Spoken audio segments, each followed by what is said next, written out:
Intuition, میں نے کہا ان کے اندازے انٹیوشن کے زور پر ہوتے تھے، تمہارے اندازے مشینی ٹیسٹوں کے زور پر ہوتے ہیں۔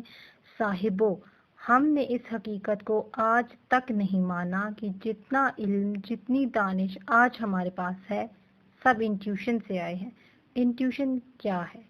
علم اور دانش کا قطرہ قطرہ جو اللہ میاں انسانی ذہن میں ٹپکاتا رہتا ہے۔ سیانے کہتے ہیں کہ تمام ڈسکوری، تمام انوینشن کی پشت پر انٹیوشن کار فرما ہے۔ سب سے پہلے انکشافات شاعروں کے ذریعے اتارے جاتے ہیں، پھر محققوں کو عطا کیے جاتے ہیں۔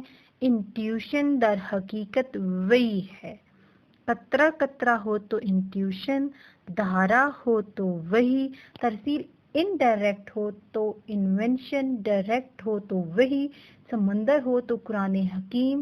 کہتے ہیں پرانے زمانے میں ایک قبیلہ سمندر سے بہت فاصلے پر آباد تھا، انہوں نے کبھی سمندر نہیں دیکھا تھا، یہ لوگ پانی کو انٹاؤ کہتے تھے۔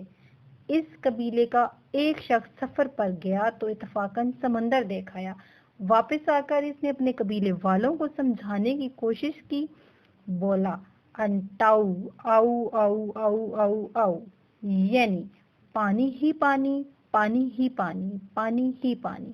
ایسے میں قرآن علم و دانش کا ایک سمندر ہے۔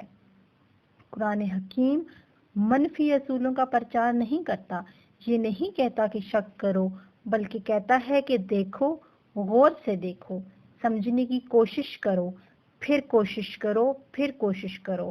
بات سمجھ میں نہ آئے تو ان لوگوں سے پوچھو جو جانتے ہیں، پھر بھی سمجھ میں نہ آئے تو کوئی رائے قائم نہ کرو، نہ مانو نہ رد کرو، یعنی اوپینین سسپینڈ کر دو۔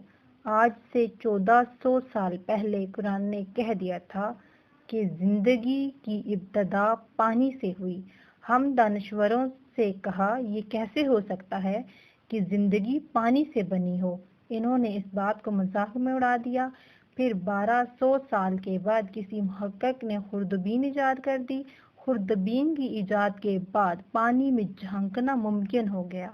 پھر جو پانی میں جھانکا تو سائنسدان یہ دیکھ کر حیران رہ گئے کہ پانی زندگی کی جراثیموں سے بھرا پڑا ہے۔